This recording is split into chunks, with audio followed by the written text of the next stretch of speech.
Hello everybody, my name is BearCozy, and today I wanted to talk about the 3 new heroes that we currently have in the game. So if you're new here, I like to make not only entertaining but also educational videos, and I like to make account progress videos because for me personally, the fun is in progression. And today I wanted to talk about the 3 new heroes that we have. So without further delay, let's go ahead and do it like we usually do it. Let's go ahead and pull a shard. Let's go ahead and do our free daily summon. We're going to get that out of the way. I want to get my free daily summon done because sometimes we have had a few Legos pulled on the free daily shard, and that was really, really cool. Now, right now, as you can see, I'm coming up on 83 shards. I have 83 shards, and I'm closing in on 100. So when we get there, we're going to do some pulls very, very soon. And then, of course, we're going to do some limited summon pulls as well. I still got 9 days left, and I got quite a bit of Stardust. Not a ton, but enough to do a shard pull video, and then I have some other things that we can pull as well. But what I want to really talk about today is the 3 new heroes, and those you can find by coming up to the star on the top right from your login screen, and then you can go to index, which is right there. Now the index got moved. It used to be where the challenge is. That used to be index. Now it's challenges, and that got moved, so the index now is at the top right. And we're going to click on index. We're going to go to Holy Light Empire. And the first one, of course, you know, she's been advertised everywhere. Geironul, that is how I pronounce her. I don't know exactly how she's supposed to be pronounced, but I pronounce her Geironul, just like it sounds. And I think she looks really, really cool. I might be butchering the pronunciation, but I'm sure everybody pronounces it differently. Now, from the aesthetic look, right, she looks absolutely amazing. I love the blonde hair. She is definitely supposed to be a light hero. If you look at her, she's supposed to be a light hero. She did get changed to a fire element, which is very, very interesting. If you go through and you read her bio, it talks about light and dark, right, and she will stand to protect the land with all her strength against the dark. So she is supposed to be light, in my opinion, and she looks like a hero of light. However, they added this little fire up top. It's like a holy fire. So to me, she looks like a holy champion, which is kind of cool. She's a holy hero, but she could go either way, right? So now she's fire because we are lacking some fire heroes, and she looks really cool. So we're going to go over her. The next one we got here is Darcy. Now, Darcy looks okay. We're going to go over all their skills, but I wanted to just take a quick look. And Darcy looks okay. It has a very different feel, different design, right? Different feel, maybe a different artist. Fire element as well, which is very, very interesting. Very sustainy, very tanky, and I absolutely hate the helmet. She looks like she got stolen out of World of Warcraft, and the helmet is just stupid looking in my opinion. But that's my opinion. I like what I like. And then the last one that we have here is even worse looking. Crixus is even worse looking. I believe that's how you pronounce his name. I understand what they were trying to do, but he just looks terrible, like he found random equipment and put it on. But at any rate, we're going to go through, I guess, let's start with him, and then we're going to save the best for last. He looks kind of crappy. He is a wood element. He's probably better than he looks. One of the things about games like this is don't judge a book by its cover, right? There's some that look good and they're bad, and some that look terrible and they're actually really good. So we'll start with his trait. Weight of the Earth is a trait. Grants shield for 1 turn when Shattering Blow bonus attack is triggered, right? And then we have, of course, the shield redirects some of the damage to the attacker. And when he's ascended, he also gains control immunity. This character will not be affected by control effects, which is really, really nice. He can't get taunted, but you do have to have an ascension for that. If we go ahead and look at his basic is called Tornado Blade. Deals 100% damage to an enemy, 30% chance to launch a bonus attack with Shattering Blow, which applies defense down for 1 turn. It's only a 30% defense down, which is standard. There are a few heroes in this game that have 50% defense down, which of course is huge. But considering this is on his basic, it has a 30% chance to launch a bonus attack with Shattering Blow. That's kind of cool, right? So he deals damage. Then he's got 30% chance to launch a bonus attack to deal a Shattering Blow with the defense down. So that's kind of cool. You can get multiple attacks just on his basic, which is interesting, right? And then if we look at his special, Wrathful Punch deals 160% damage to an enemy with 30% chance to launch a bonus attack with Shattering Blow. Chance scales with the speed difference between this character and the target. So that is really, really cool. We are starting to see some speed scaling heroes as well, like Marion Shadowblood has that as well. Mine is not ascended right now, but this is really, really cool. So the faster you make him, the higher chance he has to launch the bonus attack, which is kind of cool. And then, of course, if we look at his ultimate, it's called Explosive Thorns. Deals 200% damage to an enemy with a 50% chance to launch a bonus attack with Shattering Blow. And then, of course, we know that Shattering Blow is the defense down, right? Applies defense down. Chance scales with the speed difference between this character and the target, and also applies speed down for 3 turns. And the speed down is -30 speed. And right off the top of my head, I'm thinking this would be really, really good. This hero would be really good in the light banker, because you not only have multiple attacks, right? You got 30% chance to launch a bonus attack, which is a Shattering Blow on all of his skills. And then he also applies defense down. Then he scales with the speed difference between him and the target. And then, of course, his ultimate also applies speed down, which of course will help him to scale with that speed difference, right? Because now we're getting a much greater speed difference between him and the target. So that's kind of cool. You make him really, really fast, and then you land the speed down, which is the ultimate on the boss. And then your turn meter will go, right? On the light banker, there's a turn meter. Whichever hero reaches the full turn meter bar, the blue bar on the bottom, gets an extra turn. And that's going to be really, really awesome. So I'm thinking he's going to be good. I don't know how his multipliers are. He looks kind of terrible. I hope they rework him a little bit. Give him a little bit of something shiny. He's an epic. He looks like an elite, which is kind of interesting. He looks very basic, like an elite hero. However, he's an epic. So his kit is pretty good, and that will most likely make up all of the difference between how he looks. I personally don't care for the way he looks, but I can still use him, right, because he does have a good kit. So if we pull him, we're going to build him. The good thing is he is wood element, and he's an epic, so the chances of getting him are a lot higher than getting a legendary. And of course, you can use Awaken Soul Arcanas on him as well to ascend him, and that is how I ascend most of my heroes. So you don't need a lot of copies of him, because you can just farm Endless Trial and get the Awakened Soul Arcanas. And since he's an epic, he should be very, very easy to ascend. Moving on to the next hero. Next hero is Darcy. I like the way that Darcy looks. I'm a huge fan of sword and board type of heroes. Now, of course, she does have an awesome mace, right? She's got this fiery dark shadow aura going on, and she looks absolutely amazing. I hate the helmet. I really don't like, I want to see her face, or she needs to have some kind of really epic looking helmet, right? If we look at this hero, she's got nothing, right? Geironul's got nothing. She just has blonde hair, and she looks awesome. Could be good with like a little small tiara or something. But let's go back to Darcy. Going back to Darcy, she looks amazing. I really like the way that she is, and she's actually really, really tanky.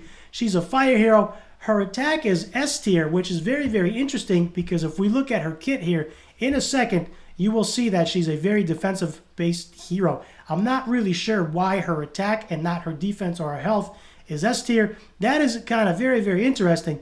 But if we go ahead and look at her trait is called Fight to the Death.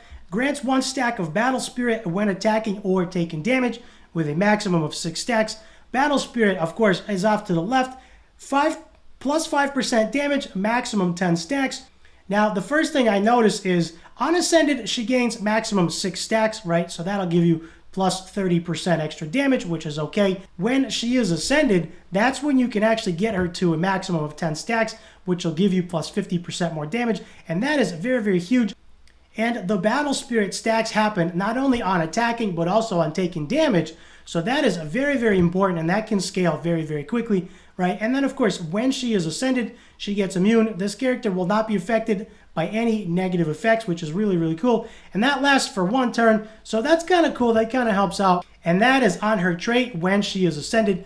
If we go ahead and look at her basic deals 120% damage to an enemy with a 50% chance of launching a bonus basic ability against the target. So the way that I'm reading that is there's a 50% chance to launch this exact attack, right? Because it says a bonus basic ability. And since this is her basic, there's basically a 50% chance to trigger that again. And then when the skills are upgraded, not only does the damage go up, but the effect chance to trigger goes up as well, up to 70%. So now if we look and we put her in a curse set, right, we don't necessarily have a 100% chance because they don't add up exactly, but we now can proc it.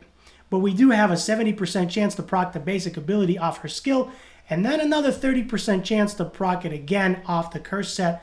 And that is really, really cool. So you could potentially, if they both proc, you could potentially get 3 attacks off of this basic skill, right? The first one is her basic, then 70% chance to launch a bonus, and then another 30% chance off the cursed. And so you can potentially proc 3 attacks just off this basic, which is really, really cool. And that, of course, will work really well with her trait, because now you got 3 stacks already with 1 attack off the battle spirit, and now you're doing 15% more damage, right? And then if she's fighting the boss, and if you're taking damage in the boss, or if you're taking damage in Void Tower, or anywhere that you're using her, right? Now, when she's taking damage from the enemies, she will gain another battle spirit, and then on her next turn, she's already doing 20% more damage, which is really nice. If we go ahead and look at her passive is called Bloodthirst, applies counterattack upon taking non-boss damage higher than 50% of her max health. So if she takes more than half of her health in damage, she not only applies counterattack, deals 150% damage to the target, but she also restores 60% of the health lost, which is very, very interesting. And that, of course, is upgradable for another 20, so she will restore 80% of her health lost. So if she takes a ton of damage, and let's say she takes 60%, if she's got 20,000 HP, and she takes 11k or 10,000 plus, right, she has to take more than 50% of her damage. So let's say if she has 20,000 HP, and she takes 11,000 in damage, with this skill upgraded, she's going to restore 80% of that, which is really, really strong. And that's on her passive. And that's going to make her very, very tanky, especially in a revival set, because now she's going to restore that extra 20% as well, because she's under 50% health. So that is going to be really, really cool. I believe the revival set restores 20% health if the character is under 50% health. I believe it's 10% normal, 20% if they're under half life. So she is going to be very, very tanky with this Bloodthirst, and I would not mind getting her. Now, that is her passive, and if we go ahead and look at her ultimate is called Fatal Hit, deals 150% damage to an enemy, grants 1 stack of Invincible for 1 turn, and then, of course, we see that Invincible, this character will not take any damage for 1 turn, which is awesome, and that is removed upon taking a valid hit, which makes sense. It's 1 turn. When she gets hit, nullifies all the damage, and the buff is removed. And she launches a bonus attack with this character's basic ability if the target has a positive effect. So this is really, really cool. This trait is going to get stacked really, really quickly with the Battle Spirit. Unfortunately, she's a legendary. She looks like an epic. I think they should have made her a little bit fancier. She looks like an epic. The sword and the shield, or the mace, the giant mace, she looks like she's got a 2-hander mace in 1 hand, so she's already badass, right? And she's got a small shield, so she's all about dishing out damage and not really countering any damage, not really blocking any damage, just from the way she looks. But she's a legendary, so it's going to take some time to ascend her. However, she is going to be very, very tanky and very difficult to kill. And as I've mentioned before, her attack is already S tier. Now, the best for last. Geironul is the best for last right here. Her attack is S tier as well, and she actually looks absolutely amazing. I love the way she looks. Love the boots, the heels, and the dagger she's got going on. And then, of course, she's got this light pike with holy flames, right? To me, they look like holy flames. They don't look like fire flames. They look like holy flames. So she was definitely designed as a light hero. You could see the light shining down from the heavens, sometimes from the left, sometimes from the right. So she is definitely designed to be a light hero. However, she got converted into fire, which is okay with me. Probably a much easier chance to pull, or much higher chance to pull than if she was just a light hero. So if we go ahead and if we look at her trait is called Coil Spring. Grants 1 rage at the end of the turn, plus either 0%, 50%, or 100% chance of a bonus turn based on the amount of this character's rage. Returns rage to 0 after triggered. Cooldown is 1 round. Now, if she is ascended, which of course is going to take a while, I believe this is an A5 ascension, which is kind of crazy, but if she is ascended, she also grants death immunity for 1 turn at the start of the battle, which is very interesting. The death immunity, of course, is health cannot drop below 1%, and she will probably be very, very good to countering Dark Nicholas, which is going to be interesting, right? They can both have death immunity, which is awesome. And then, of course, what we can do is we can use the water stun, the water prison there, as a stun on Dark Nicholas to not only remove the death immunity, but stun him as well. And that'll be really, really nice while keeping ours up. So that is her trait. It's very, very interesting. Her basic is called Charge of the Dawn. Deals 120% damage to an enemy with 100% chance to apply no positive effects for 2 turns. That is really good because it's a basic. It's on her basic, which means that as long as she's got enough focus, it should be always on the target, right? It should pretty much be always on, which is really, really cool, especially in a cursed set. I'm a huge fan of using cursed set because it has a 30% chance to proc the basic, but she probably will not need it. The no positive effects, of course, you can manual if you need to. And if we look off to the left, no positive effects simply means this character will not be affected by any subsequent positive effects. So it essentially nullifies all the buffs on the enemy. If we go ahead and look at her special is called Wheel of Fire, deals 120% damage to all enemies and prolongs this character's duration of their positive effects by 1 turn. So any buffs that she has when she uses her special will prolong her buffs by 1 turn, which is really, really cool because now you can get into a situation where somebody that has buffs every 3 turns for 2 turns, with her special, she will extend it. So she will essentially keep the buffs on all the time, right? So somebody like Winstrix, somebody like Brand Mountain King, who can cast buffs every 3 turns for 2 turns.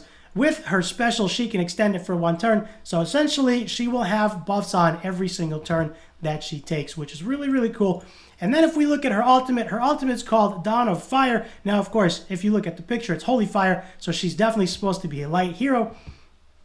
She deals 120% damage to all enemies while ignoring up to 90% of enemy defense based on the difference between this character's attack and the target's initial attack. So that's kind of interesting, right? And the target's initial attack simply means before buffs. That is the way I read it. So when you're going into a battle, before all the buffs that are put on to the enemy, whether it be the banker or the enemy team, that is their initial attack. That is what they start with. And the difference between the attack of this hero and the attack of the target, she will start to ignore defense. And we don't really know exactly how that scales, but that is very, very interesting. So you definitely want as much attack as you can on her. And then, of course, her attack is S tier, which is really good, right? That's the highest you can get. It's already at 1482, and it'll only scale from there. She is a little bit slower, right? Her speed is 105. She's a little bit slower, but hopefully her damage will make up for the lack of speed. And then, of course, this ability grants death immunity for 1 turn upon defeating an enemy, and that is super, super broken. Not to mention, when the skill is upgraded, the ability cooldown is reduced by 2 turns. So every 2 turns, you can use the ultimate, and she can get gain death immunity for 1 turn every 2 turns. So that seems really, really, really broken, you know. And then, of course, that only applies if this defeats an enemy, right? If she kills an enemy. But essentially, the death immunity can proc quite a bit. So it seems a little broken because especially we have it here, right? If she's ascended as well, she grants the death immunity there. And then if she kills somebody on the next turn, she grants it there as well. And that seems really, really strong. But there it is. She definitely looks like a legendary hero. Her kit is definitely like a legendary hero. And the other ones are okay. Darcy looks awesome. She looks a little bit plain. Looks like a epic to me. I wish they made her an epic, but her kit seems really, really good. And then, of course, the last guy here, Crixus, he looks not so good. He looks like an elite, but his kit is really, really good for the ultimate boss, or I should say for the banker, for the light banker, because not only does he have the bonus attacks on all of his skills, right, which will help to keep the rage down, but he also has the speed down, which is going to be really, really good. And we're going to pull some shards a little bit later in another video, and hopefully we can get him, we can get Darcy, or we can get the new Lego, and that's going to be really awesome. They are all fire heroes, or actually the first 2 are fire heroes. The last one is a wood element, which is really cool, but their kits are really, really good. So I'm really looking forward to doing a shard pull session. And if you don't know where to find these guys, they are all in Holy Light Empire, and that is where they are located. Good luck to you if you are pulling shards. Let me know in the comments down below if you are pulling shards, and if you got any of the 3 new heroes. I would be really interested to know if you got them. Also, leave me a like and a subscribe. I thank you so much. Hit the thumbs up button as well. That will help my YouTube to grow. I thank you so much for all of your support, and I'll see you in the next video.